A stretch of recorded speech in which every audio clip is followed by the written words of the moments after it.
working on personal narratives, okay? And today is our last day that we're going to do personal narratives because when we come back on Monday, it's going to be a new month. We're going to start a different type of writing. So today is personal narratives.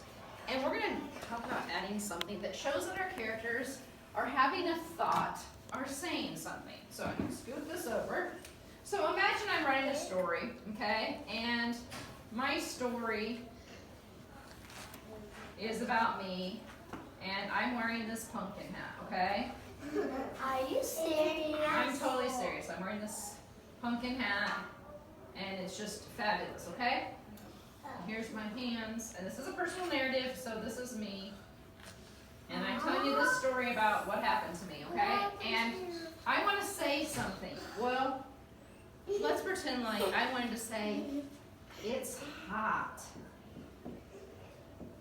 Have you guys ever worn a helmet or anything? Yeah. And it's like when you put it on, it's really hot? Yeah. Well, have you ever read a book or a comic book where it has this little thing here? Does anybody know what that's called? What's it called, Parker?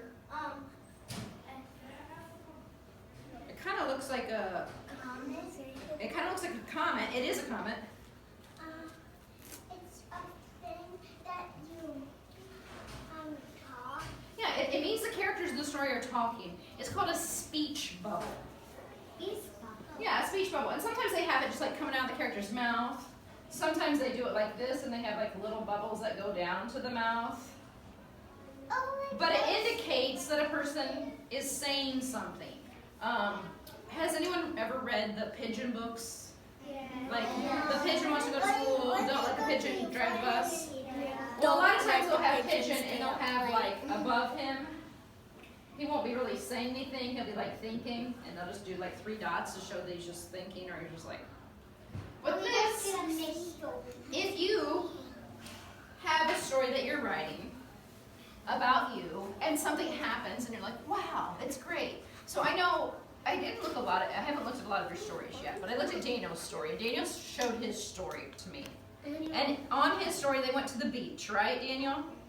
And the moon was up, and so was the sun, right? And the sun was really tiny. It was a really cool story. But he could have given one of his people in his story, maybe him or his dad, a little speech bubble that said, wow, or it's beautiful, or something that you guys said, okay? So if you want to add details to your story, or you want to add something that your characters are saying, you can do it with the use of a speech bubble. I don't know how to write words.